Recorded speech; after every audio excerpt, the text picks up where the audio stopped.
الحمد لله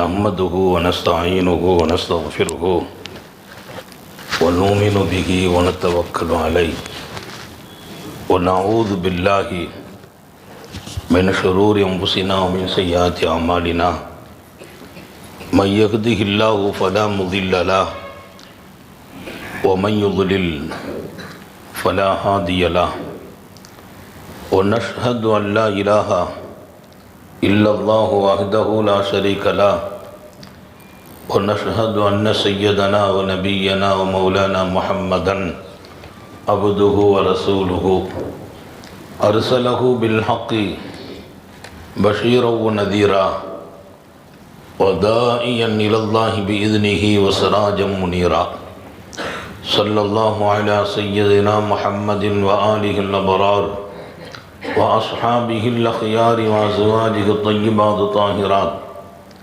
أوصيكم عباد الله وإياي أولا بتقوى الله أما بعد فأعوذ بالله من الشيطان الرجيم بسم الله الرحمن الرحيم وما لي لا أعبد الذي فطرني وإليه ترجعون صدق الله مولانا العظيم وقال نبي الله سيد البشر محمد رسول الله صلى الله عليه وسلم اتق المحارم تكن عبد الناس صدق نبي الله صلى الله عليه وسلم எல்லாம் வல்ல அல்லாஹுவின் அன்பும் மேலான கருணையும் நமக்கெல்லாம் வந்து சேரட்டுமாக. நமது உயிரினும் மேலான கண்மணி ஹாத்தமுன் நபியின் முஹம்மது ரசூலுல்லாஹி ஸல்லல்லாஹு அலைஹி வஸல்லம் அவர்களின் அன்பையும் ஷஃபாஅத்தையும் பெறுவதற்கு அல்லாஹ் நம் எல்லோருக்கும் தௌஃபீக் செய்வானாக. வல்ல ரஹ்மான் நமக்கும் நம்முடைய பெற்றோர் மனைவி மக்கள் குடும்பத்தார் யாவருக்கும் உயிர் உள்ள வரையிலும் உடல் சுகத்தை நசீபாக்கி தருவானாக. மருத்துவமனை கஷ்டம் அதன் சிரமம் செலவுகளிலிருந்து நிரந்தரமான பாதுகாப்பை அல்லாஹ் நம் எல்லோருக்கும் கொடுத்தருள் புரிவானாக. வானம் பூமியினுடைய ஆபத்துகளை விட்டும் முசீபத்துகளை விட்டும் கெட்ட முடிவுகளை விட்டும் நம்மையும் நம் குடும்பத்தையும் பாதுகாத்து அருள் புரிவானாக. அவனுடைய படைப்புகளின் தீங்குகள் அனைத்திலிருந்தும் நம்மையும் நம் சமூகத்தையும் காத்தருள் புரிவானாக. அல்லாஹுவின் மாபெரிய அருளால் சிறப்பும் தொழுமையும் வாய்ந்த நம்முடைய ஐயம்பேட்டையின் பாக்கியமான இந்த மஸ்ஜிதில் ரப்புல் ஆலமீன் அல்லாஹ் உன்னதமான இந்த நிகழ்வை அவன் இங்கே நடப்பதற்கான ஏற்பாடுகளை செய்தான். இதற்கு காரணமாக இருந்தவர்களை பொருந்தி கொள்வானாக. இதற்கு உதவுகிறவர்கள் உடலால் பொருளால், இன்னொரு பக்கம் சிறப்பான நமது நிர்வாகம், எங்கள் அத்தாயினுடைய அன்பு கண்மணிகள், தகுதிமிக்க உஸ்தாதுமார்கள், எங்களுடைய மாணவ செல்வங்கள், இங்கே நிரம்பி இருக்கிற ஐயம்பேட்டையின் பெருமக்கள், குறிப்பாக அதிகமான என் முரீதுகள், சிறப்பான தாய்மார்கள் எல்லோருக்கும் ஆரம்பமாக நிறைய துஆ செய்து துவக்குகிறேன். அல்லாஹ் நம் யாவரையும் அவன் பொருந்தி கொண்ட இடத்தில் நின்று அவனை நாம் பொருந்தி கொண்டு வாழச் செய்வானாக. சங்கை மிக்கவர்களே, ஹாத்தமுன் நபியின் ஸல்லல்லாஹு அலைஹி வஸல்லம் வெளிச்சத்தை நோக்கியே நாம் பயணிக்க வேண்டும் என்கிறார்கள். அல்லாஹ் திருக்குர்ஆனிலே சொல்வான், அல்லாஹு நூறு ஸமாவாதி, அல்லாஹ் தன்னை நூர் என்று சொன்னான். நான் ஒரு பேர் ஒளி என்கிறான் அல்லாஹ். அவனை முகவரிப்படுத்துகிற போது பேரொளி, சர்க்காரை ஆலம் ஸல்லல்லாஹு அலைஹி வஸல்லத்தை முகவரிப்படுத்தும் அல்லாஹ் ஈமானையும் இஸ்லாத்தையும் முகவரிப்படுத்தி சொல்கிற போது யுஹ்ருஜுக்கும் மினல்-ظுலுமாத்தி இலன்-நூர், இருண்ட உலகத்தை விட்டும் வெளிச்சமான உலகத்தை நோக்கி உங்களை கொண்டு வருவார்கள். நீங்கள் வாழ்கிற உலகம் இருட்டு. இதில் பார்க்கிற பொருள்கள் வெளிச்சத்தில் தெரிந்தாலும் நம்மை இருட்டை நோக்கி பயணிக்க செய்கிற பொருள்களையே நம் பார்வை சந்திக்கிறது. இங்கே நாம் கலப்பதும் கலந்திருப்பதும் உறவாடுவதும், இங்கே நம்முடைய உழைப்புகள் உட்பட அத்தனையிலும் இருள்கள் இருக்கக்கூடாது என்கிறான் அல்லாஹ். முஹம்மது ரசூலுல்லாஹி ஸல்லல்லாஹு அலைஹி வஸல்லம் உங்களை இருளை விட்டும் வெளிச்சத்தை நோக்கி, பேர் ஒளியை நோக்கி கொண்டு வருவார்கள். நான் இங்கே உங்கள் எல்லாருடைய இதயத்திலும் பதிக்க விரும்புகிறேன். நாம் இருண்ட வாழ்க்கை என்ன? எது வெளிச்சம்? கண்ணுக்கு தெரியும் இந்த வெளிச்சம் அல்ல. அல்லாஹ்வும் ரசூலும் திருப்திப்படுகிற வாழ்க்கைதான் வெளிச்சமான வாழ்க்கை. அல்லாஹ்வையும் ரசூலையும் அதிருப்திப்படுத்தும் வாழ்க்கை அது இருண்ட வாழ்க்கை. வெளிச்சமான மண்ணில் நடந்தாலும், மிக ஜொலிப்பாக இருந்தாலும், அங்கே அல்லாஹ் திருப்திப்படவில்லையா, ரசூல் பொருந்திக் கொள்ள மாட்டார்களா, அந்த வாழ்க்கை அது இருண்ட வாழ்க்கை என்கிறான் அல்லாஹ். நம்முடைய வாழ்க்கையில் வெளிச்சம் இருக்க வேண்டும். இன்னொரு பக்கம் உயர்வான நிலையை நோக்கி நாம் பயணிக்க வேண்டும். சர்க்காரை ஆலம் ஸல்லல்லாஹு அலைஹி வஸல்லம் தோழர்களை வைத்து கேட்கிறார்கள், நான் வழி சொல்லட்டுமா? பெருமானார் ஸல்லல்லாஹு அலைஹி வஸல்லம் பேசின செய்திகளை பார்த்தால் ரொம்ப ஆச்சரியப்பட வேண்டும். இன்றைக்கு நம்முடைய கவனம் அங்கே போறதற்கு பல இடங்களில் தடை இருக்கிறது. கொஞ்ச நேரம் இது போன்ற விஷயங்களை கேட்கிற வாய்ப்பு, கேட்கிற போது ஒரு வகையான மனதில் இதம், இப்படியெல்லாம் இருக்க வேண்டும் என்ற ஒரு உணர்வு, அது சில மணி துளிகளுக்கு பின்னால் நம்மோடு நம்மை வழிகெடுப்பதற்கே ரெண்டு பேர் இருக்கிறாங்க. ஒன்று ஷைத்தான், இன்னொன்று நஃப்ஸு. இந்த ரெண்டும் கவனத்தை எங்கோ செதற விட்டு, சரி இன்னும் கொஞ்ச நாள் போனால் சரியாகிக்கிடுவோம், இந்த நிலை இன்னும் கொஞ்ச நாள் கழியட்டும், நான் கேட்பதெல்லாம் எத்தனை நாள், அது அத்தனை நாள் கழிந்தால் சரியாகுவோம் என்று பல பேர் நினைக்கிறோம். எத்தனை நாள் கழிய வேண்டும்? அத்தனை நாள் வரையிலும் உங்களுக்கான வாழ்க்கைக்கான கேரண்டி யார்? வாழ்க்கைக்கு கேரண்டி இத்தனை நாள் வரைக்கும் நீங்க இருப்பீங்க. நாளைய நிலையில் உறுதி இல்லாத வாழ்க்கை, நாளைய நிலையில் உறுதி இல்லாத வாழ்க்கை. இந்த வாழ்க்கையில் நான் சரியாகிற வாய்ப்புகளை அல்லாஹ் கொடுக்கிற போது பயன்படுத்துங்கள். விட்டுவிட்டால் மீண்டும் அந்த வாய்ப்பு கிடைக்காமலும் பல பேர் அல்லாஹ்வை சந்திக்க போய்விடுகிறார்கள். சரியாகாமலேயே அல்லாஹ்ட்ட போயிடுறாங்க. எதை கொண்டு விமோச்சனம் பெறுவது? எதை கொண்டு வெற்றி அடைவது? நான் வெற்றி அடையாமல் வாழ்க்கையை முடித்தால் வந்த நோக்கமே நிறைவேறவில்லையே, அர்த்தமுள்ள இந்த உலகில் அர்த்தமற்று வாழ்ந்து விட்டேனே. நான் பல வகையிலும் என்னை சரி செய்கிற முயற்சியில் கவனம் இருக்க வேண்டும். ஒரு கட்டம் சர்க்காரை ஆலம் ஸல்லல்லாஹு அலைஹி வஸல்லம் சஹாபிகளை வைத்து கேட்கிறார்கள், யார் மையஅஹுது மின்னி, நான் சில காரியங்களை சொல்வேன், யார் தயார் எடுப்பதற்கு? நான் சொல்லும் விஷயத்தை எடுப்பதற்கு யார் தயார்? எல்லாரும் எடுக்கணும், அது ரசூலுடைய விருப்பம் ஸல்லல்லாஹு அலைஹி வஸல்லம். ஆனால் ஊக்கப்படுத்துகிறார்கள், நான் சொல்ல போகிறேன், நீங்கள் வெளிச்சமான பாதைக்கு போவதற்கான வழிகளை, இருண்ட உலகத்தை விட்டு நீங்க வெளியில் வாருங்கள். யார் தயார் கேட்குறாங்க. சய்யிதுனா அபூ ஹுரைரா ரலியல்லாஹு அன்ஹு அனா, நான் தயாருன்னாங்க. இப்போ ரசூல் ஸல்லல்லாஹு அலைஹி வஸல்லம் மீண்டும் யார் தயாருன்னு கேட்கல, எல்லாரும் தயார். முந்தினவங்க எப்பவுமே பாக்கியவான்கள். அல்லாஹ் நமக்கு எப்போது முந்தி போகிற வாய்ப்பை வழங்குவானா. வஸ்ஸாபிகூன் அஸ்ஸாபிகூன் உலாயிகல் முகர்ரபூன், முந்தியவர்கள் தான் அல்லாஹ்வின் நெருக்கத்தை பெற்றவர்கள்ங்கிறான் அல்லாஹ். முந்திரணும். இப்போ யார் தயார்? நாங்கள் தயார். நீங்கள் அல்லாஹ்வோட நெருக்கம் கிடைச்சிடும். தயாராக முடியுமா இல்லையா? நீங்கள் தயார்னு சொன்னீங்க பாருங்க, அல்லாஹ் உங்களை தயாரான நிலையில கொண்டு அவன் விட்டுருவான். முயற்சி தான் என் வேலை, சொல்வது தான் என் வேலை. அதை ஒப்புக்கொள்வதற்கு நான் தயாராக வேண்டும். ஒப்புக்கொண்ட வாழ்க்கையை எனக்குள் கொடுப்பதற்கு அவன் காத்திருக்கிறான். நான் ஒப்புக்கொண்டால் அந்த வாழ்க்கையை எனக்குள்ளே கொண்டு வருவதற்கு என் ரப்பு காத்திருக்கிறான். அல்லாஹ்வுடைய வேலை எப்படிப்பட்ட வேலை? குல்ல யௌமின் ஹுவ ஃபீ ஷான், தன்னை அறிமுகப்படுத்துகிறான். ஒரு வினாடி ஓய்வில்லாமல் அவன் ஈடுபாடோடு இருக்கிறான்கிறான். ஒரு வினாடி ஓய்வில்லை அல்லாஹ்வுக்கு. அல்லாஹ் தூங்குவானான்னு கேட்டாங்களாம். அல்லாஹ் தூங்குனா உலகம் முடிஞ்சிரும்னாங்க. எப்படி தாங்கும் உலகம்? லா தஅஹுதுஹு சினத்து வலா நௌம், அவன் தூங்குவதும் இல்லை, சிறுதூக்கமும் கூட அவனுக்கு வருவதில்லை. குர்ஆன் சொல்லும் குல்ல யௌமின் ஹுவ ஃபீ ஷான், ஒவ்வொரு நாளும் அவனுக்கு பெரிய பெரிய வேலைகள். அவ்வளவு பெரிய வேலை உள்ளவன் அல்லாஹ் என்னையா கண்காணிக்கிறான்? ஒவ்வொரு தனி மனிதனையும் வாட்ச் பண்றான். இன்ன ரப்பக்க லபில் மிர்சாத், உன் ரப்பு உன்னை உற்று நோக்குகிறான். அல்லாஹ் யார்? ஒவ்வொரு தனி நபரையும்.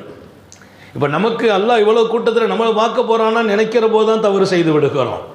இத்தனை பேர்களிலும் ஒவ்வொருவர்களையும் அவர்களின் மன ஓட்டங்களையும் அல்லாஹ் அறிகிறான். இங்கே இருக்கிற ஒவ்வொருவர்களின் மன ஓட்டம் என்ன அல்லாஹ்வுக்கு விளங்கும்.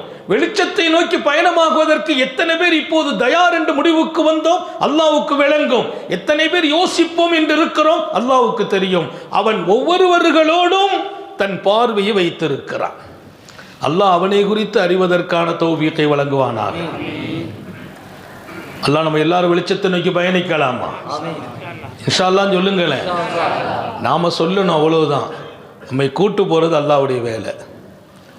அதற்கு 1000 வழிகள். இங்கே ரசூல் ஸல்லல்லாஹு அலைஹி வஸல்லம் 5 விஷயத்தை நான் சொல்றேன். மையாஹுது மின்னி ஹம்ஸ கலிமாத்தின், 5 விஷயங்களை சொல்கிறேன், யார் எடுப்பதற்கு தயார்? முந்திக் கொண்டார்கள் சையதுனா அபூ ஹுரைரா. அன ஆஹுது யா ரசூலல்லாஹ், நான் எடுத்துக்கொள்றேன். ஃபஅஹத பியதி, உடனே ஸல்லல்லாஹு அலைஹி வஸல்லம் என் கையை பிடிச்சிக்கிட்டான். இதுக்கு மேலே என்ன வேணும்? சுந்தர நபி ஸல்லல்லாஹு அலைஹி வஸல்லம் கையை பிடிச்சிக்கிட்டாங்கன்னா முடிஞ்சிட்டு சொர்க்கம் வரைக்கும் போயிட வேண்டியது. அல்லாஹ் பூமா நபியை கனவில் கண்டு ஆனந்த பெற செய்வானா, நம்ம கையை அவங்க பிடிக்க தௌஃபீக் செய்வானா, அவங்க கரத்தை நம்ம பிடிக்க தௌஃபீக் செய்வானா.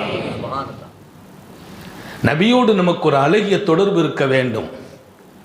இமாம் ஷாதிலி நாயகம் சொல்வாங்க, ஸல்லல்லாஹு அலைஹி வஸல்லத்தை நான் பார்க்கவில்லை என்றால் என்னை ஒரு மூமினாகவே நினைக்கிறது இல்லை, நான் தினமும் பார்க்கிறேங்கிறாங்க இமாம் ஷாதிலி.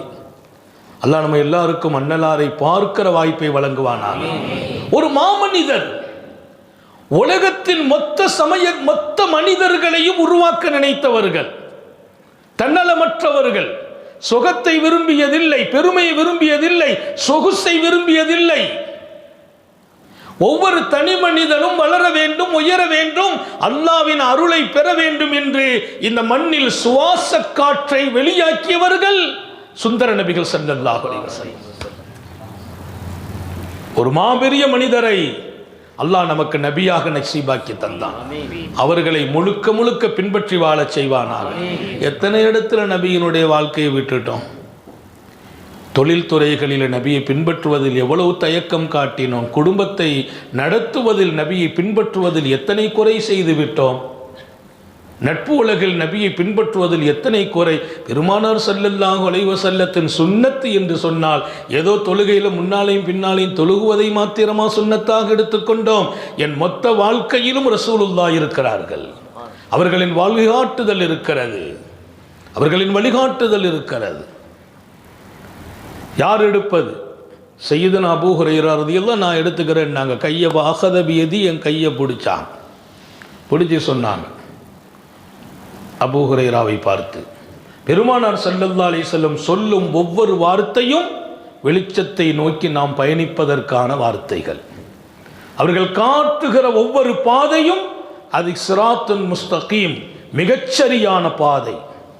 அதில் போனால் மாத்திரமே வெற்றி. இங்கே நமது உணர்வும் கவலையும் கனவும் வெற்றி பெறணும். வெற்றி பெறாத வாழ்க்கைக்கு அர்த்தம் இருக்கான்னு எனக்கு தெரியல. சுந்தர நபிகள் ஸல்லல்லாஹு அலைஹி வஸல்லம் 5 விஷயத்தை தருகிறேன். நம்ம சொல்கிறோம் 5 இன்னைக்கு சொல்ல அல்லாஹ் தௌஃபீக் செய்கிறானான்னு தெரியாது. சொல்வோம், எவ்வளவு கிடைக்கோ எடுத்துக்கிடுவோம். இன்னைக்கு வாழ்க்கையை நம்ம எடுத்துக்கிறோம், கிடைச்சது 1ஓ 2ஓ, அதை நோக்கி பயணிப்போம். அதிலும் வெளிச்சம் நம் வாழ்க்கையின் இதயத்தில் வெளிச்சத்தை நசீபாக்கும். உள்ள வெளிச்சமாகணும்.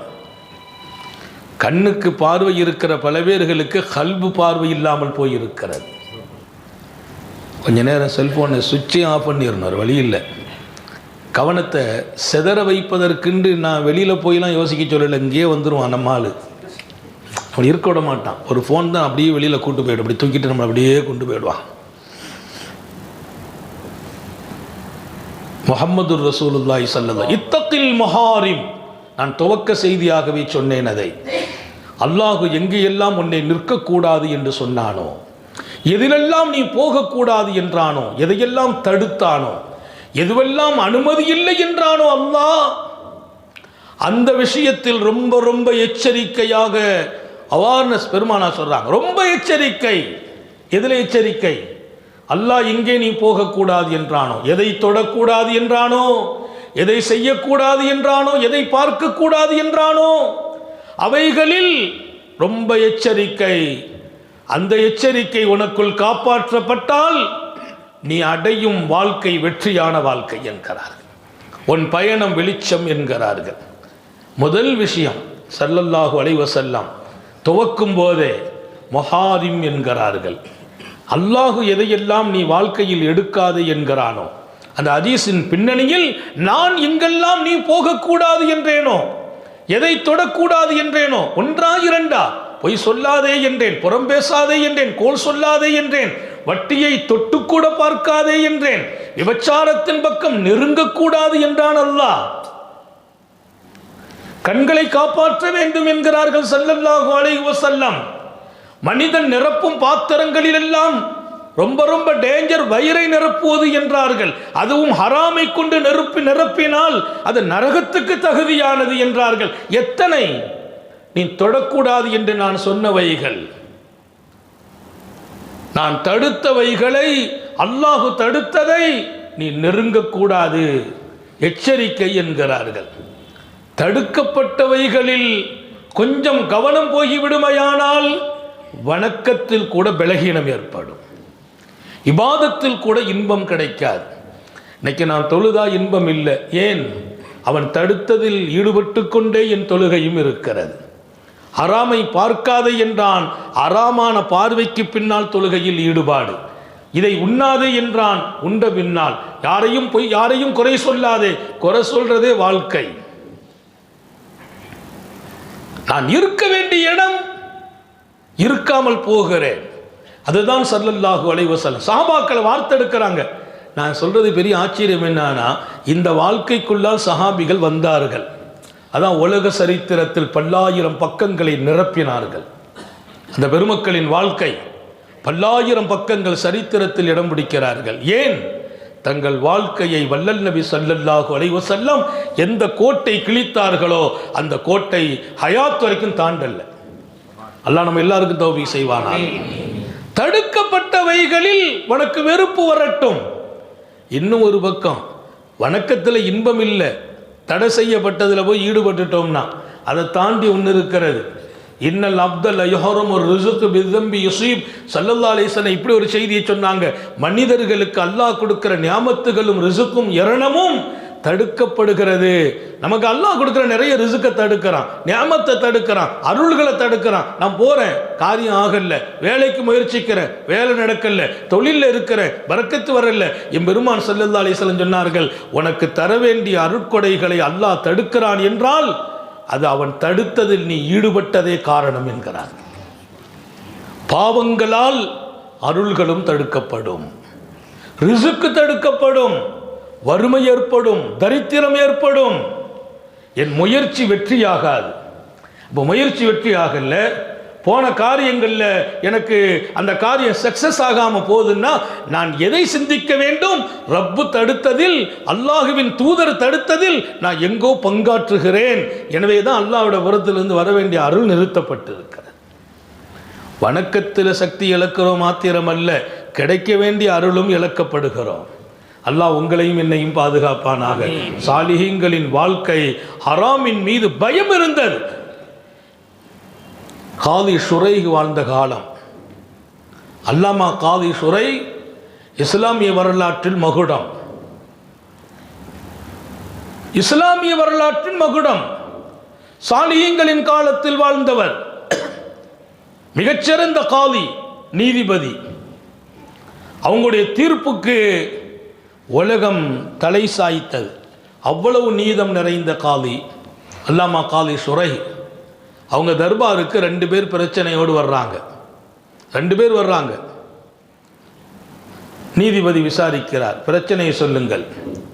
முதலில் ஒருவர் துவக்கினார், இஸ்தரைத்து மின்ஹு தாரன் வஜத்து வீஹி அஷரத்தாலாபு திர்ஹம். இவர்கிட்டேருந்து நான் ஒரு வீடு வாங்கினேன். அவர் சொல்கிறார், இந்த மனுஷன்டேருந்து நான் ஒரு வீடு வாங்கிட்டேன், காசு பணமெல்லாம் கொடுத்து வாங்கிட்டேன். வீடை எனக்கு கொடுத்துட்டார், ஒப்பந்தம் முடிஞ்சு போச்சு, பணத்தையும் கொடுத்துட்டேன். வீட்டுக்குள்ளே போய் குடியேற போனால் வீட்டுக்குள்ளே 10,000 திர்ஹம் இருக்குது. வீட்டுக்குள்ளே 10,000 திர்ஹம் இருக்குது. அதை எடுத்துக்கொண்டு அவர்கிட்ட கொடுத்தா அவர் வாங்க மாட்டேங்கிறாரு. கடந்த கால வரலாற்றை திரும்பி பார்த்தால் நாம் எப்படியோ வாழ வேண்டியவர்கள் இப்படி வாழ்கிறோமோ என்று எண்ண தோணும். ஓ, இப்படிப்பட்ட மனிதர்களெல்லாம் வாழ்ந்திருக்கிறார்களே என்ற பெருமிதமும் ஏற்படுகிறது. வஜத்து வீஹி அஷரத்தாலாபு திர்ஹம், 10,000 திர்ஹம் என்ற வீட்டுக்குள்ளே இருக்கிறது. நான் அதை உடனே எடுத்துக்கொண்டு அவர்கிட்ட போய் சொன்னேன், உங்கள் வீட்டை வாங்கின வாப்பா, வீட்டில் 10,000 திர்ஹம் இருக்கு, எடுத்துக்கங்கண்டு. அவர் வாங்க மாட்டேன்டார். நான் வீட்டை கொடுத்துட்டேன்பா, நான் வாங்க மாட்டேன்னார். காதி சுரை, சரிப்பா அதில் இருக்கிற 10,000 நீ வச்சுக்கவன்பா, உன்னை வீடு தந்துட்டார்லப்பா. நான் வீட்டை தான் வாங்கினேன், வீட்டில் இருக்கிற பணத்தை வாங்கலைங்கிறார். நான் வீடு தான் வாங்கியிருக்கேன், 10,000 திர்ஹத்தை நான் வாங்கலை. அவர்கிட்ட கொடுத்த சொன்னாங்க, நீ உங்கள் வீட்டில் தானப்பா இருந்துச்சு, வீட்டை தானே விற்றுருக்க, பணத்தை நீ எடுத்துக்கான்னாங்க. எப்போ வீட்டை விற்றுட்டேனோ வீட்டில் உள்ள எல்லாத்தையும் நான் விற்றுட்டேன்னு அர்த்தங்கிறார்.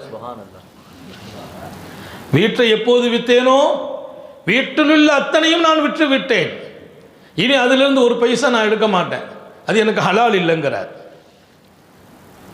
இவர்கிட்ட சொன்னாங்க, இப்போ அவர் ஒப்புக்கொண்டுக்கிட்டார், வீட்டில் உள்ள எல்லாமே உனக்குன்னு சொல்லிட்டார், நீ எடுத்துக்கா. நான் வீட்டுக்கு தான் கிரையம் பேசினேன், அதில் இருக்கிற 10,000 நான் எடுத்தால் நான் பாவி ஆகிடுவேன், அது ஹராம் எனக்குண்டார். ரொம்ப கவலையாக போச்சு, தீர்ப்பு வழங்க முடியல காதிக்கு. உடனே 2 பேரும் புறப்பட்டு அல்லாமா ஜியாதுகிட்ட வர்றாங்க. அல்லாமா ஜியாதை வந்து சந்திச்சாங்க. சந்தித்து பிரச்சனையை சொன்னாங்க. அவங்க கேட்டாங்க, காதி என்ன சொன்னாங்க? காதி இப்படி தீர்ப்பு நீ எடுத்துக்கான்னாங்க, நான் எடுக்க மாட்டேன்னா அவர் எடுத்துக்க, அவர் எடுக்க மாட்டேங்கிறார். எனக்கு 2 பேருக்கும் தீர்ப்பு ஒன்றும் முடிவு இல்லை. ஜியாது பார்த்தார், தலையில் கை வச்சுட்டார், என்ன செய்கிறது? உடனே அவங்க 2 பேரும் சந்திச்சாங்க. அல்லாமா ஜியாதும் அல்லாமா காதி சுரையும் சந்தித்தாங்க. சந்தித்து பேசிட்டு ஒரு முடிவுக்கு வந்தாங்க. எப்பா, நீ எடுக்க மாட்டேங்கிற, அவரும் எடுக்க மாட்டேங்கிறார், அது ஹலால் இல்லைங்கிற, எனக்கு அது ஹராமுங்கிற, விட்டு அந்த காசை எடுத்து எங்கள்கிட்ட தந்துருங்க, அது பைத்துல் மாலில் போட்டுடுறோம்னா. பைத்துல் மால் ஏழை ஜனங்களுக்காக பாதுகாக்கப்பட வேண்டிய பொருளில் அதை நாம் கலந்து விடுவோம். 2 பேரும் ஒப்புதல் சொன்னாங்க. எங்க பணம் இல்லை, அவர் எங்க பணம் இல்லை, நீங்க எடுத்தா நாங்கள் சந்தோஷப்படுவோம். பைத்துல் மாலில் இந்த பணம் சேர்க்கப்பட்டது. 2 பேரும் அந்த பணத்தை எடுத்த பின்னால் நிம்மதி என்றார்கள். அல்லாஹுவும் ரசூலும் தடுத்ததில் ஈடுபடக்கூடாது என்ற அந்த வாழ்க்கை, எங்கே நீ நிற்கக்கூடாது என்று அல்லாஹ் சொன்னானோ, ரசூல் சொன்னார்களோ, அந்த வாழ்க்கையில் அவர்கள் கொஞ்சம் கூடுதலாகி, நான் வீட்டை வாங்கிய போது வீட்டில் இருக்கிற பணத்தை எடுக்க மாட்டேன், நான் வீட்டை கொடுத்துட்டேன், இவர் சொல்றார் கொடுத்துட்டேன், அதுக்கு பின்னால் அந்த வீட்டில் என்ன இருந்தாலும் அது உனக்கு தான். இப்படிப்பட்ட மனிதர்கள் வாழ்ந்தார்கள் என்றால் ஒன்று புரிகிறது, அல்லாஹ்வும் ரசூலும் தடுத்ததை எந்த காலத்திலும் நாம் அதில் கால் வைத்து விடக்கூடாது என்பதில் இத்தனை பெரிய அளவிற்கு பேணுதலை உண்டாக்கி கொண்டார்கள். பேணுதலின் உச்சம். நீ எடுத்துக்காண்டு இவர் அனுமதிச்சா அவர் எடுத்துக்கலாம், அவர் எனக்கு வேண்டாம் நீங்கள் எடுத்துக்கன்னா இவர் எடுத்துக்கலாம். எடுக்கிற வாய்ப்புகள் இருந்தும் எங்கே அது ஹராம் ஆகிவிடுமோ, அல்லாஹ் ரசூல் தடுத்ததில் ஈடுபட்டதாக ஆகிவிடுமோ. இன்னைக்கெல்லாம் அடுத்தவர்களை ஏமாற்றுவதற்கென்றே ஒரு பெரிய கூட்டம், மோசடி செய்வதற்கென்றே பெரிய கூட்டம். எப்படியாவது அவரை கொஞ்சம் மடக்கி அவர் காசை எடுப்பதில் எத்தனை பெரிய கவனம். ஹலால் ஹராமை பேணுவதை தாண்டி பணம் வரும் வழியை மறந்து எந்த வழியிலும் நான் பணக்காரனாக வேண்டும் என்று உணர்வுமிக்க மனிதர்கள் உருவாகிவிட்டார்கள் என்று நினைக்கிற போதுதான் இருட்டிலிருந்து இன்னும் நாம் வெளிச்சத்தை நோக்கி வரவில்லை என்று எண்ண தோணுகிறது. காசு என்று வரும்போது அவருடைய பக்தி எல்லாம் காணாமல் போகிறது, பேணுதல் மறைந்து போகிறது. தான் ஒரு தொழுகையாளி, தான் ஒரு ஈமானுடையவர், அல்லாஹ் ரசூலுக்கு கட்டுப்பட்டவர் என்பதையெல்லாம் மறந்து அந்த காசு எந்த வழியில் வந்தாலும் கிடைக்கிறதா அனுபவிப்போம் என்ற முடிவுக்கு வருகிறோம். ஒன்றை சொல்கிறேன், இத்தகில் மஹாரிம், அல்லாஹும் ரசூலும் தடுத்ததில் உனக்கு எச்சரிக்கையும் அச்சமும் இருக்கட்டும். நீ என்ன மனிதர் என்கிறார்கள் பெருமானார்? தக்குன் ஆபதன்னாஸ், இந்த உலகத்திலேயே மிகச்சிறந்த வணக்கசாலி என்று அல்லாஹ் உன் பெயரை எழுதுவான். அல்லாஹ் நம்ம எல்லாருக்கும் தௌபீக் செய்யட்டும். வணக்கசாலின்னு யாருக்கு எழுதணும்? 5 வேளை கரெக்டாக தொழுது, ராத்திரி எல்லாம் நின்று தொழுது, பகலெல்லாம் நோன்பு வச்சு, எப்போதும் தஸ்பீகோடு, எப்போது திக்ர் ஃபிக்ரோடு, எப்போதும் அல்லாஹ் அல்லான்னு சொல்லிக்கொண்டு நடமாடுகிறவருக்கு எழுதப்பட வேண்டிய பேர் அது. நபிகள் நாயகம் ஸல்லல்லாஹு அலைஹி வஸல்லம், நீ அல்லாஹ் தடுத்ததை எட்டி பார்க்காமல் வாழ்ந்து விட்டால் உலகத்தில் நீனே வணக்கசாலி. அமல் செய்கிறதை தாண்டி தடுக்கப்பட்டதன் மீது உனக்கு அச்சமும் வெறுப்பும் இருக்க வேண்டும். அல்லாஹ் உங்களுக்கும் எனக்கும் அந்த வாழ்க்கையில் நின்று திளைக்க தௌபீக் செய்வானா. நின்று விட்டோமா நம்ம வெளிச்சத்தை நோக்கி பயணிக்கிறோம். ஒன்று மட்டும் விளங்குங்க, நம்ம அந்த பணம் வேண்டாம் இந்த பணம் வேண்டாம்னா எப்படி வாழ்றது? வளர முடியுமா? உயர முடியுமா? நல்லா புரிஞ்சுக்கங்க, அல்லாஹ் உங்களை வளருவான், வளர வைப்பான், உயர்த்துவான். யாரும் பெற முடியாத உயர்வை கொடுத்து விடுவான். நஷ்டமே ஆனது இல்லை. யார் நஷ்டமானால்? தவறான வாழ்க்கையை வேண்டாம் என்று சொன்னவர்கள் நஷ்டமாகுவார்களா? ஆக மாட்டார்கள். இன்னொரு பக்கம் பாவம்,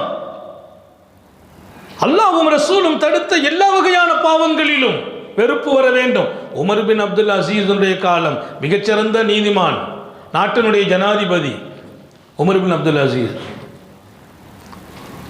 அவங்க நீதியை உலகத்தில் 2ஆம் உமர் என்று அவர்களுக்கு பேர். 2ஆம் உமர். அவங்க நீதியை உலகம் வியந்து பார்த்தது. உமர் பின் அப்துல் அசீஸ்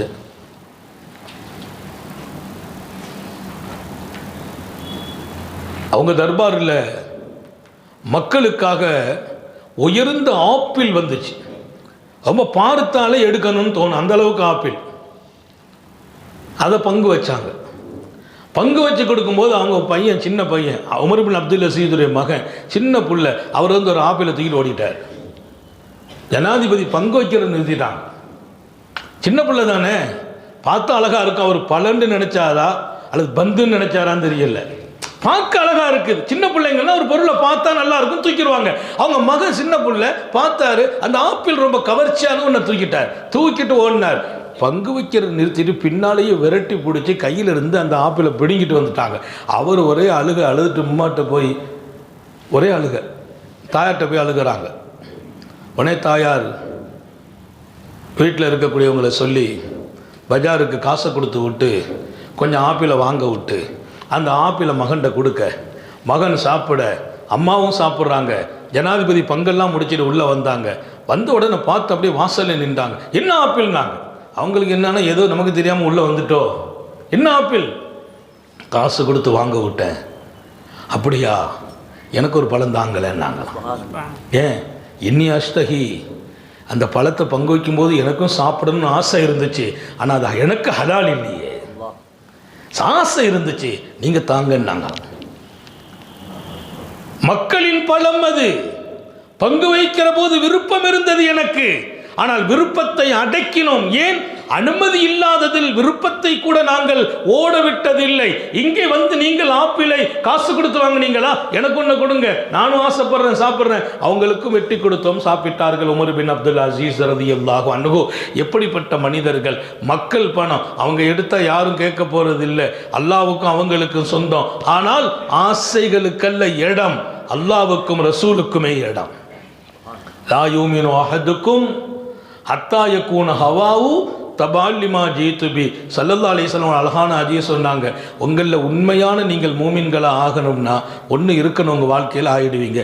என்ன யா ரசூலல்லாஹ்? உன் ஆசையெல்லாம் நான் கொண்டு வந்த கொள்கைக்கு பின்னால் வந்துடணும். உன் ஆசை என் பின்னால் வந்துச்சுன்னா நீ மூமின்னா. உண்மையான மூமினாக வேண்டுமா? ஹத்தா யக்கூன ஹவாஉ தபாலிமா ஜிதுபி. உன் ஆசை நான் கொண்டு வந்த கொள்கைக்கு பின்னால வரணும். உன் ஆசை எங்கேயோ போகக்கூடாது, எதையும் நீ ஆசைப்படக்கூடாது. நான் சொன்னதெல்லாம் ஆசைப்படு. அல்லாஹ் அந்த ஹதீஸின் வாழ்க்கையை நம்ம எல்லோருக்கும் நசீபாக்குவானா.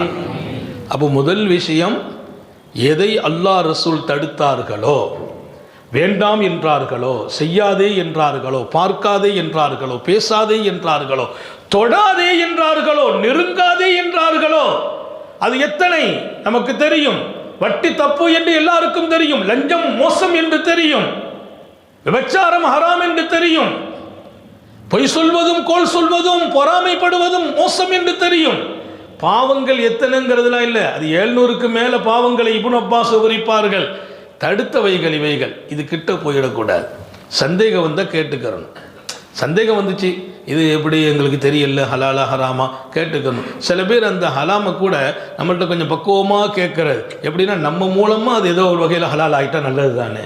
ஒருத்தர் கேட்டார், ஹதரத்து நான் வீடு கட்டணும், வசதிலாம் இருக்கத்தான் செய்யுது, இப்போ நான் ஒர்க் பண்ணிகிட்ருக்கேன் அரசாங்கத்தில், இப்போ நான் வீடு கட்டினேன்னா எனக்கு லோன் தருவாங்க. அந்த லோனுங்கிறது நம்ம சம்பாதிச்ச பணம் தான். நம்ம வேலையில் இருக்கும்போது நம்ம பணங்களில் கொஞ்சம் எடுத்திருக்காங்க, போயிருக்காங்க, அதெல்லாம் வச்சு தான் லோன் தர்றாங்க. அந்த லோன் இப்போ நான் அவங்க தந்தாங்கன்னா எனக்கு அந்த வீடை நான் கட்டிடுவேன். கொஞ்சம் கணக்கு கேட்டுறதுக்கும் வசதியாக இருக்கும். அப்படி இப்படி அவர் அந்த விஷயத்தை கொண்டு வருகிற அந்த விதம் பக்குவமாக கொண்டு வந்து ஒரு 5 நிமிஷம் அந்த லோனை அப்படியே சுற்றி கொண்டு வந்தார். நான் கேட்டேன், அது லோன் அதில் வட்டி கலக்குமான்னு கேட்டேன். அது மட்டும் பதில் சொல்லுங்கள். இப்போ அரசாங்கம் உங்களுக்கு பணம் கொடுக்குது வீடு கட்டுறதுக்குன்னு, லோன் தான், ஹராம் வட்டி கலக்குதான்னு. வட்டிங்கிறது நம்ம போட்ட இதெல்லாம் சொல்லாதீங்க, வட்டி கலக்குதா, ஆமான்னார். விட்டுருங்க என்ன. அவர் நல்ல மனுஷன், கடைசி வரைக்கும் அந்த படத்தில் வீடு கட்டலை. விட்டுருங்க என்ன ஆஜார், விட்டுருங்க, வேண்டாம். நீங்கள் இவ்வளோ பக்குவமாக சொல்கிறது எனக்கு விளங்குது, உங்களுக்கும் கொஞ்சம் தெரிஞ்சிருக்குது, இதில் கெட்டலாமா கெட்டக்கூடாதா, கெட்டுறது நல்லதில்லைன்னு தெரிஞ்சிருக்கு, இருந்தாலும் அசத்திர பக்குவமாக சொல்லி பரவாயில்ல ஆஜியார் சூழ்நிலை கட்டிக்கங்கன்னு சொல்லி நான் சொல்லிட்டா என் பேரை வச்சு நீங்கள் சிறப்பாக வீடை கட்டிட்டு நாளைக்கு அல்லாட்ட என்ன மாட்டியோட பார்க்குறீங்களா ஹாஜியார்? யோசிக்க வேண்டிய வாழ்க்கை.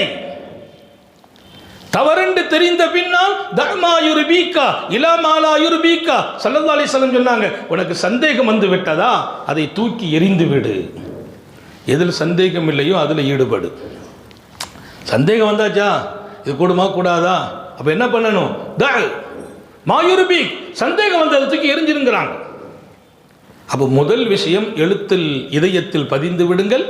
அல்லாஹ்வும் ரசூலும் தடுத்தது எத்தனை இருந்தாலும் அத்தனையிலும் நாம் எச்சரிக்கையாக, எந்த சூழலிலும் நப்சோ ஷைத்தானோ அதை நம்மளை அலங்கரித்து காட்டுவாங்க. ஜுய்யின லின்னாஸுங்கிற அல்லாஹ் மனிதர்களுக்கு அலங்காரமாக சிலதை காட்டப்படும், அந்த அலங்காரத்தில் மயங்கி விடாதீர்கள். மேராஜுக்கு போனாங்க ஸல்லல்லாஹு அலைஹி வஸல்லம். மேராஜினுடைய பயணத்தில் ஹாத்தமுன் நபியின் ஸல்லல்லாஹு அலைஹி வஸல்லம் அவங்களுக்கு முன்னால் அலங்காரமான ஒரு பெண் நின்று சர்க்காரை ஆலம் அவர்களுக்கு சலாம் சொல்கிறார்கள். வானவர்களின் கோமான் ஜிப்ரீல் அலைஹிஸ்ஸலாத்து வஸலாம்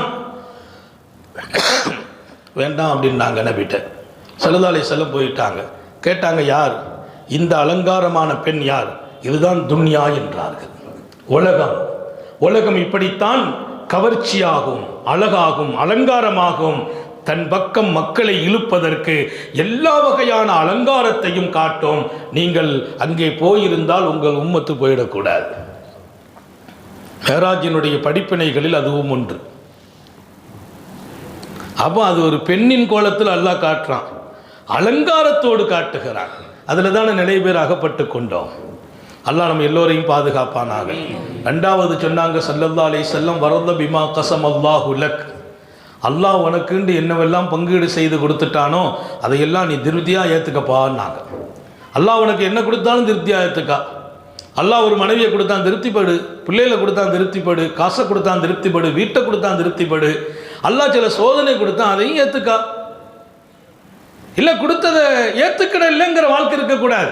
உனக்கு வெளிச்சத்தை நோக்கி நீ பயணிக்க வேண்டுமா, அவன் கொடுத்ததில் எல்லாம் பொருத்தம் காட்டு. நெல்ல நான் ஆண்புலக்குள்ளே பிறக்கணும்னு நினச்சேன், பொம்பளை பிறந்துட்டேன். இன்னொரு பெண்மகள் பிறந்தால் நல்லா இருக்கும்னு நினச்சேன், ஆண் பிறந்துட்டேன். அதெல்லாம் முதல்ல நினச்சது, பிறந்துச்சா சப்ஜெக்டை விட்டுறணும். பிறக்கிறதுக்கு முந்தி நினைக்கலாம், பிறக்கிறதுக்கு முந்தி நினைக்கலாம், ஒரு ஆண் பிறந்தா நல்லா இருக்குமே, ஒரு பெண் பிறந்தா நல்லா இருக்குமே, விருப்பத்தை காட்டலாம். முடிஞ்சிச்சா அல்ஹம்துலில்லாஹ். என்ன குழந்தை? ஆண் குழந்தை பிறகு, என்ன குழந்தை? பெண் குழந்தை பிறந்திருக்கு, அல்ஹம்துலில்லாஹ்னு சொல்லணும். எல்லாத்தையும் நான் ஒரு ஆம்பளை பையன் பிறந்தா நல்லா இருக்கும் நினைச்சேன், பொம்பளை பிள்ளை பிறந்துட்டு ஊர் பூரா சொல்கிறது. அது அல்லாஹ்வை பொருந்தி கொள்ளாததற்கான அடையாளம். அன்னைக்கு ஒருத்தர் சொல்கிறார் 35 வருஷம் ஆகி போச்சு, இப்போ சொல்கிறார், அதற்கு எங்கள் வீட்டில் ஒரு அழகான பெண் எனக்கு வந்துச்சு என் சொந்தத்தில், அந்த பெண்ணை எங்கள் பாப்பாவும் அம்மாவும் அதெல்லாம் காரணம் சொல்லி தட்டி விட்டு இருந்திருந்து இந்த முசீபத்தை பிடி கட்டி வச்சுட்டாங்க. யாரை? அவர் பொஞ்சாரியை காட்டி சொல்கிறார், இந்த முசீபத்தை பிடிச்சி கட்டி வச்சுட்டாங்க. எப்போன்னு சொல்கிறார்? 35 வருஷத்துக்கு பின்னால் மகளை நிக்கா செய்து கொடுத்து பேரம்பேத்தியெல்லாம் கண்டாச்சு. அந்த அம்மா எவ்வளோ சங்கடப்படும். 35 ஆண்டுகள் அல்லாஹ்வின் முடிவை பொறுத்து கொள்ளாமல் வாழ்ந்திருக்கிறார். 33 35 வருஷம் அந்த மனைவியை பொருந்திக்கிடல.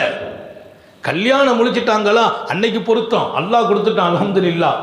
அப்போ 35 வருஷமா இன்னைக்கு சொல்றார், அதற்கு பார்த்தீங்களா இந்த முசீபத்தை என் தலையில் கட்டி வச்சுட்டாங்கன்னா எப்போ சொல்றார்? 35 வருஷம் கழிச்சு. அல்லாஹ் உனக்கு கொடுத்ததை எல்லாவற்றையும் பொருந்திக் கொள்ள. இம்ரான் இப்னு ஹுசைன் ரலியல்லாஹு அன்ஹு நபித்தோழர் உடல்நலக்குறைவாக இருந்தாங்க, ரொம்ப கஷ்டப்பட்டாங்க, ரொம்ப கஷ்டப்பட்டாங்க, பார்க்க முடியாது அந்த அளவுக்கு உடல்நல பாதிப்பு. படுத்த படுக்கையாக இருக்கிறாங்க, பெட்லேயே இல்லாம். அவங்க பக்கத்து வீட்டு நண்பர் உடல்நலம் விசாரிக்கவே வரல, உடல்நலம் விசாரிக்க வரல. ரொம்ப நாள் கழித்து விசாரிக்க வருகிறார். சையதுனா இம்ரான் இப்னு ஹுசைனை ரலியல்லாஹு அன்ஹு விசாரிக்க வந்தார். வந்து சொன்னார், நீ வருத்தப்படாதீங்க, ரொம்ப நாளாக பக்கத்திலிருந்தே விசாரிக்க வரலையே, நீண்ட நாள் ஆச்சு நான் சோம் இல்லாமல் போய் அடுத்த வீட்டில் இருந்து நீங்கள் வந்து விசாரிக்கலையேன்னு வருத்தப்படாதீங்க, நீங்கள் படுற கஷ்டத்தை பார்க்க என்னால் சகிக்க முடியலை, அதனால தான் நான் வராமல் இருந்தேன்.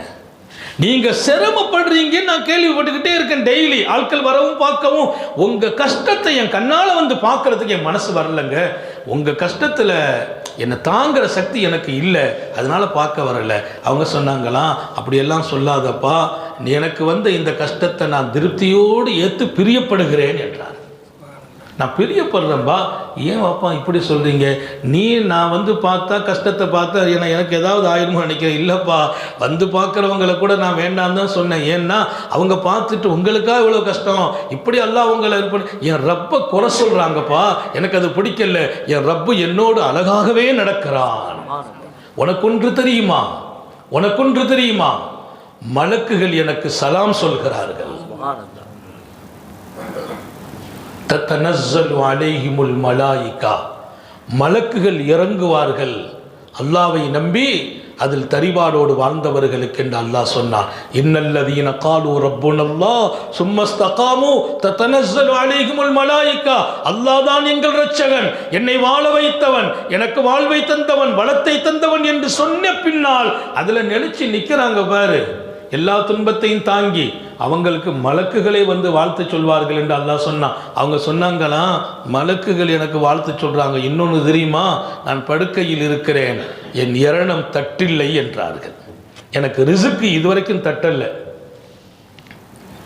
ஒரு நாள் கூட படுக்கையிலேயே எல்லாம் செய்யும் நிலைக்கு ஆளாகிவிட்டேனே என்று நான் நினைத்தும் பார்த்ததில்லை. அல்லாஹ் நமக்கு தௌஃபீக் செய்வானா. புரிந்து கொள்ளுங்கள் அல்லாஹுவை, நீங்கள் போகும் பாதை வெளிச்சம். ஸல்லல்லாஹு அலைஹி வஸல்லம் சொல்றாங்க. இப்போ நமக்கு எதுல பொருத்தம் வருது? நம்ம ஒரு பொண்ணு பேசுகிறோம், அந்த பொண்ணு இதான் நிக்கா செய்யணுண்டு, அது கிடைக்கல, அதை பொருந்திக்கிறோமா? இல்லை. ஒரு வியாபாரத்தை ஆரம்பித்தோம், அந்த வியாபாரம் கை கொடுக்கல, பொருந்திக்கிட்டோமா? இல்லை. இப்படி தான் நடக்கணும்னு நினச்சோம், அப்படி நடக்க முடியலை, பொருந்திக்கிட்டோமா? இல்லை. எல்லாத்தையும் பொருந்திக்கங்க. அல்லாஹ் கொடுத்தது இன்பமாகட்டும் துன்பமாகட்டும் அனைத்திலும் பொருத்தம் உங்களுக்குள் வந்து விடுமையானால் நான் சொல்வேன், உங்கள் வாழ்க்கை வெளிச்சத்தை நோக்கியது.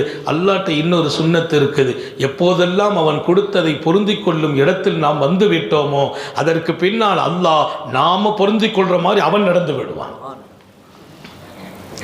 அவனை நீங்க பொருந்திக்கிட்டீங்கன்னா நீங்க பொருந்திக் கொள்ளும் இடத்தில் அல்லாஹ் உங்களை நிறுத்துவான். நீ விரும்புகிற மாதிரி அல்லாஹ் ஆகிடுவான். அல்லாஹ் உங்களுக்கு எனக்கும் தௌஃபீக் செய்வானா. ஆனால் நம்ம பலகீனம், சில விஷயத்தை உடனே பொருந்திக்கிற முடியாது, கொஞ்சம் கஷ்டமாக தான் இருக்கும். ஆனாலும் பொருந்தி பாருங்களே. தக்குன் அகனன் நாஸ் ஸல்லல்லாஹு அலைஹி வஸல்லம் ஹதீஸை முடிக்கிறாங்க. எப்படி? அல்லாஹ் கொடுத்ததை நீ பொருந்திக் கொண்டாயா, இன்பத்தையும் பொருந்திக் கொள்வது, துன்பத்தையும் பொருந்திக் கொள்வது, வசதியும் பொருந்திக் கொள்வது, வறுமையும் பொருந்திக் கொள்வது.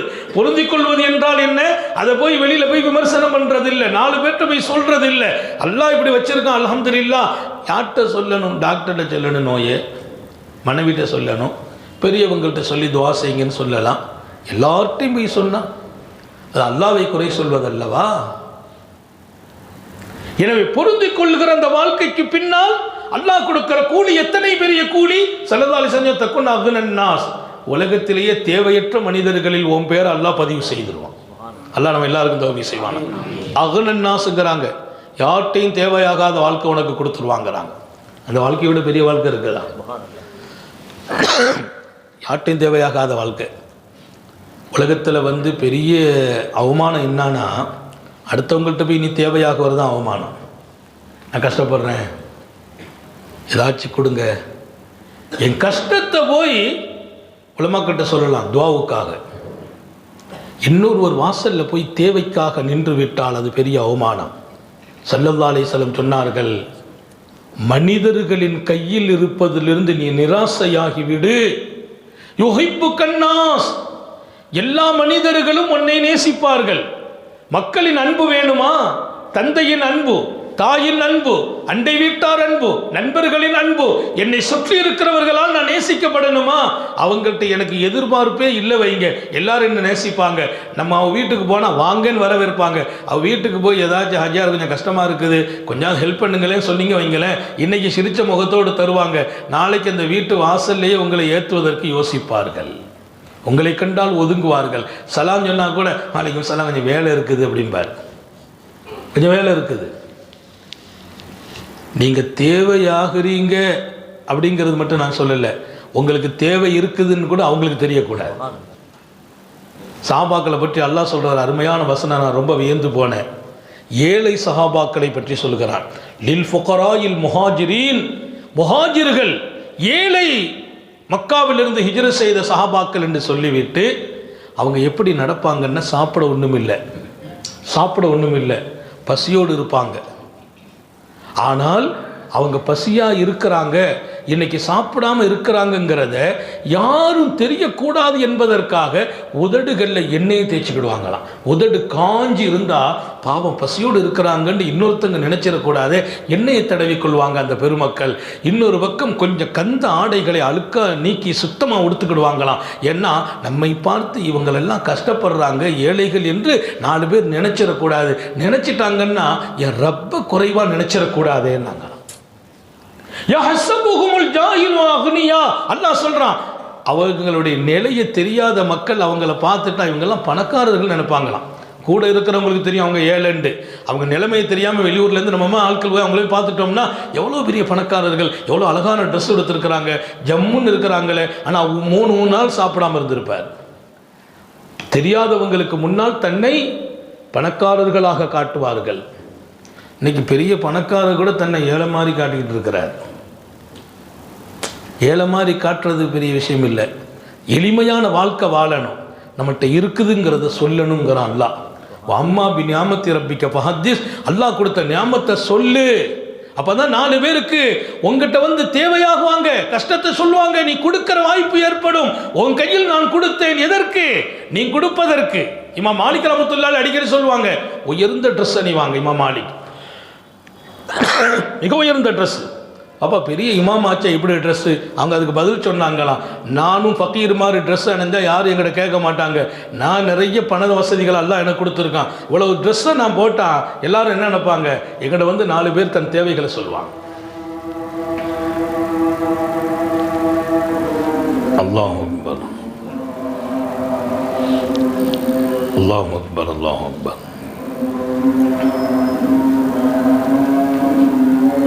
திக்ர் மஜ்லிஸ் தொடர்ந்து துவாவுக்கு பின்னால் இன்ஷா அல்லாஹ் தொழுகை. நிர்வாக பெருமக்களுடைய மேலான ஒத்துழைப்போடு சங்கை மிக்கவர்களே, நான் நிறைவுபடுத்த வருகிறேன். ஸல்லல்லாஹு அலைஹி வஸல்லம் இங்கே அல்லாஹ் குர்ஆனிலே உன் நிஅமத்தை காட்டுங்கிறான். அல்லாஹ் உன்னை நல்ல நிலையில் வச்சுருந்தா நல்ல நிலையில் இருக்கேன்னு சொல்ல. நிறைய பேர் சொல்கிறது இல்லை. எப்படி இருக்கிறீங்க? ஏதோ பரவாயில்லாமல் இருக்கிறேன் சொல்லாதீங்க, நல்லா இருக்கிறேன்னு சொல்லுங்க.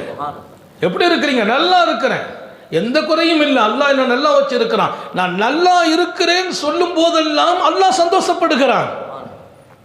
அப்படி சொல்றதுக்கு கூட பல பேருக்கு நசீப் இல்லை. ஏதோ வாழ்க்கை ஓடுது. வாழ்க்கை எப்படி ஓடுது? ஏதோ ஓடுது. நிறைய பேர்கிட்ட விசாரிங்களேன், எப்படி இருக்கிறீங்க?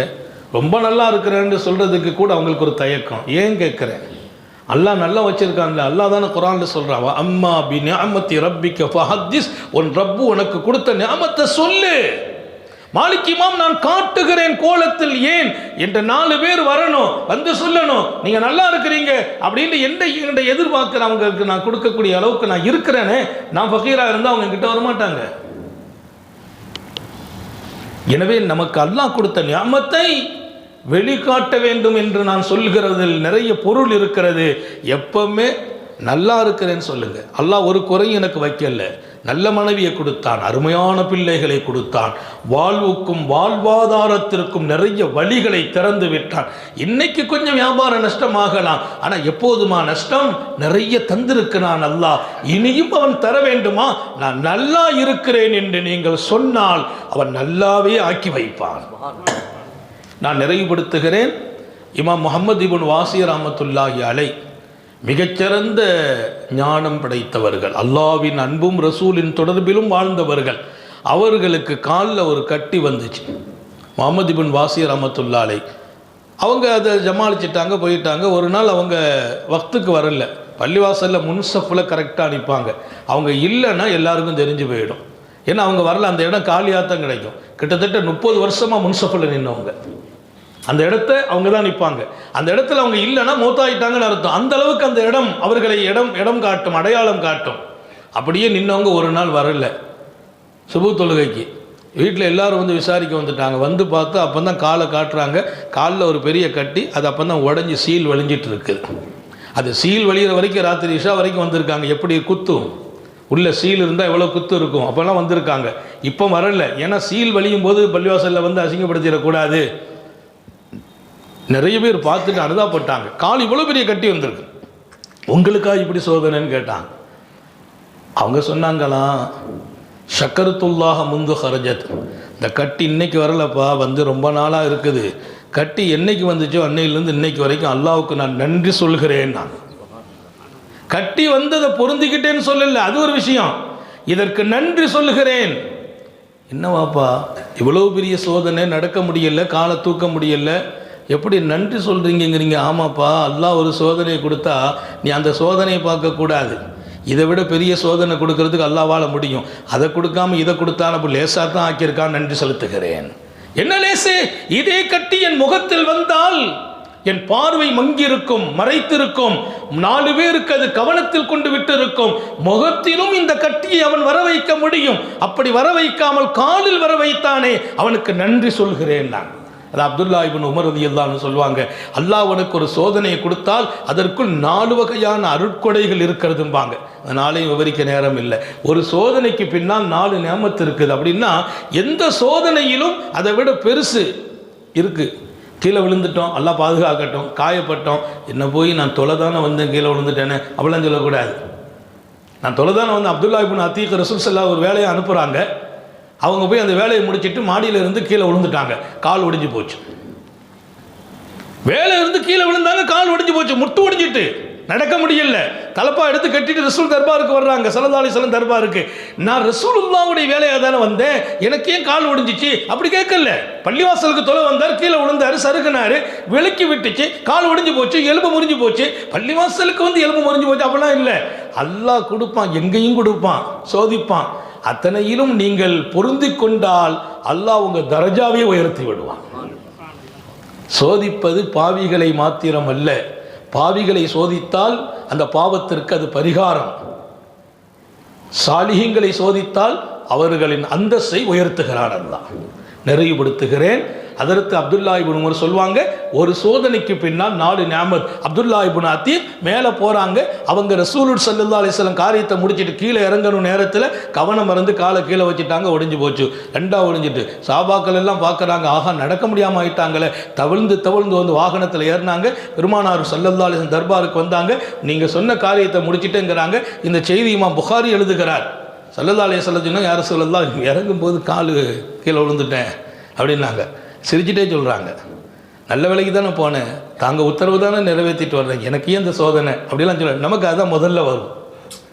அன்றைக்கு ஒருத்தர் சொன்னார், ஹஜ்ரத் என்னையும் அல்லாஹ் ரொம்ப சோதிக்கிறான், நான் ஒருவேளை தொழுகை விட்டது இல்லையே, நான் ஒருவேளை தொழுகை விட்டு யாருக்கும் துரோகம் செய்யலையே ஹஜ்ரத், என்னை போட்டு அல்லாஹ் இவ்வளோ சோதிக்கிறானே அப்படின்னு சொல்கிறாங்க. நிறைய பேர் இருக்கிறாங்க அப்படி, யாருக்கும் துரோகம் செய்யலை நம்ம சொல்லிக்கிட்டே இருக்க வேண்டியதுதான். நிறைய பேர்கிட்ட கேட்டாலும் தெரியும், அதெல்லாம் இருக்குது, உள்ள விவரம் இருக்குதுன்னு. ஹைர், நான் முடிக்கிறேன். ஸல்லல்லாஹு அலைஹி வஸல்லம் அப்படியே காலை நீட்டினாங்க. கொஞ்சம் கூட ஒடிஞ்சிட்டுங்கிறது நினச்சி வருத்தப்படலை யார் ரசூலல்லாஹ். அல்லாஹ்வுடைய ஏற்பாடு, அவன் தான் ஒடிச்சான், அவன் நினச்சா சரி பண்ணுவான், நம்பிக்கை இருக்குது, நீங்கள் இருக்கிறீங்களேன்னார். காலை நீட்டினாங்க, உமிழ் நீர் எடுத்தாங்க, தடவுனாங்க. அந்த ஷர்ட் அப்படி இப்படி கலண்டு கிடந்துச்சு, தூக்கி ஒன்றா வச்சு நீட்டினாங்க. அவர் சொன்னால், நான் நடந்து போனேன், சத்தியமிட்டு சொல்கிறேன், மௌத் வரைக்கும் காலில் வலியே வரல. ஏன்? சாந்த நபிகளின் அருள் நிறைந்த கரம், உமிழ்நீர். இன்னொரு பக்கம் கால் ஒடிஞ்ச போது அல்லாஹ்வுடைய ரசூலுடைய ஹிதுமத்தில் தானே இருந்தேன் என்றெல்லாம் நினைக்கல, அதை ஏற்றுக்கிட்டாங்க. அல்லாஹ்வுடைய நாட்டம் அது. எனவே அவன் முடிவை நீங்கள் பொருந்திக் கொள்ளுங்கள். தேவையற்ற மனிதர்களாக உயர்த்துவான் அல்லாஹ். வெளிச்சத்தை நோக்கி பயணிக்கும் 2வது வழி என்றார்கள் ஸல்லல்லாஹு அலைஹி வஸல்லம். இன்னும் 3 வழி இருக்குது, அடுத்தடுத்த சந்தர்ப்பங்களில் சொல்வோம். எல்லாம் அல்ல அல்லாஹ் ஒரு அவகாசம் வேணும் இல்லை, இந்த 2ஐயும் முதல்ல எடுத்து நடப்போம். தடுக்கப்பட்டதில் ரொம்ப அவேர்னஸ் இருக்கட்டும். எது பாவமோ அதை விட்டு கிட்ட போயிடாதீங்க. 2வது, வாழ்க்கையில் எப்போதுமே டெய்லி நடக்கும், இன்பமும் நடக்கும், துன்பமும் நடக்கும், நோய் வரும், நல்லது நடக்கும், கையில் காசு வரும், காசு கொஞ்ச நாள் இது காணாமல் போகும், எல்லாம் நடக்கும். இது அல்லாஹ்வுடைய முடிவு. இதை நம்ம பொருந்திக்கிறோம்னா எல்லார்ட்டையுமே சொல்கிறது இல்லை. அல்லாஹ்ட்ட பேசலாம், ரப்பே கொஞ்சம் பார்த்துக்கப்பா, அல்லாஹ்ட்ட பேசலாம். ஊரில் போய் பேசக்கூடாது, பள்ளிவாசலில் போய் பேசக்கூடாது. அஜார் என்ன சுபுக்கு காணல, நேற்று சரியான ஹஜரத் ராத்திரி பூரம் தலைவலி, ஹை ப்ரெஷர் ஆகிட்டு. ஒரு ஆள்கிட்ட சொல்லலை, 100 பேருக்கு ஃபோன் பண்ணி சொல்கிறார் ஹஜ்யார், ராத்திரி ஹை ப்ரெஷர் ஆகும், லோ ப்ரெஷர் ஆகும், 2ஐயும் அல்லாஹ் தான் கொடுக்குறான், அல்லாஹ் சரியாக்குன்னு கேட்க அனுமதி இருக்குது. அடுத்தவங்கள்ட்ட போய் சொன்னீங்கன்னா அல்லாஹ் சொல்கிறான், அவன் எவ்வளோ பாவம் செய்தான், நான் யார்ட்டையும் சொல்லலை, நான் ஒரு கஷ்டத்தை கொடுத்தேன், ஊர் பூரான்னு சொல்கிறானேன்னு அல்லாஹ் வருத்தப்படுறான். அவன் வருத்தப்படக்கூடாதா இல்லையா? அல்லாஹ் நமக்கு தௌஃபீக் செய்வானாக, பொருந்திக் கொள்வானாக, ஹயாத் வரையிலும் அவனை நோக்கி பயணிக்க செய்வானாக, இருண்ட பாதையிலிருந்து வெளிச்சத்தை நோக்கி நம்முடைய வாழ்க்கையை அசைத்து விடுவானாக, ஆனந்தமான வாழ்க்கைக்கு கொண்டு சேர்ப்பானாக, பாவங்களை விட்டும் பாதுகாப்பானாக, நம்முடைய குடும்பத்தை கண்குளிர்ச்சியாக்கி வைப்பானாக, நாம் பெற்ற பிள்ளைகளை அல்லாஹ் எப்போதும் உயர்வை நோக்கி ஆக்கி வைப்பானாக, நமது பிள்ளைகளுக்கு உரிய காலத்தில் பொருத்தமான ஜோடிகளோடு திருமணங்களை நசீபாக்குவானாக, குழந்தை இல்லாத நமது பிள்ளைகளுக்கு குழந்தை பாக்கியங்களை வழங்குவானாக, கணவன் மனைவி ஹாப்பியாக வாழ தௌஃபீக் செய்வானாக, நம்முடைய பிள்ளைகள் நம்ம சொல்லு கேட்டு நடக்க செய்வானாக, அவர்களுக்கு வெற்றி தாய் தந்தையர்களுடைய சொல்லுக்கு கட்டுப்படுவதுதான் வெற்றி உணரவும் செய்வானாக. நீண்ட நெடிய நாட்கள் நோய் நொடிகள் இல்லாமல் உடல் ஆரோக்கியத்தோடு மன நிறைவோடு இன்பத்தோடு அல்லாஹுவை நின்று வணங்கி வழிபட்டு வாழும் நசீபையும் பாக்கியத்தையும் எல்லாம் அல்ல அல்லாஹ் உங்களுக்கும் எனக்கும் நம்மை ஈன்றெடுத்த தாய் தந்தையர்களுக்கும் நமது மனைவி மக்கள் உற்றார் உறவினர் யாவருக்கும் கொடுத்தருள் புரிவானாக. நமது உயிரினும் மேலான கண்மணி ஹாத்தமுன் நபியின் சர்க்காரை ஆலம் சுந்தர நபிகள் ஸல்லல்லாஹு அலைஹி வஸல்லம் அவர்களை கனவிலும் நனவிலும் கண்டுகளிக்கும் பெரும் பாக்கியத்தை அல்லாஹ் நம் எல்லோருக்கும் கொடுத்தருள் புரிவானாக என்ற நல்ல துஆக்களோடு உங்கள் எல்லோருடைய துஆவை ஆதர வைத்து, குறிப்பாக உலமா பெருமக்கள் என் அத்தாயி பிள்ளைகளினுடைய உயிரோட்டமான துஆவை ஆதர வைத்து என் வார்த்தைகளை நிறைவுபடுத்துகிறேன். வஆஹிரு தஅவானா அல்ஹம்துலில்லாஹி ரப்பில் ஆலமீன். அஸ்ஸலாமு அலைக்கும் வரஹ்மத்துல்லாஹி வபரகாத்துஹு. இன்ஷா அல்லாஹ்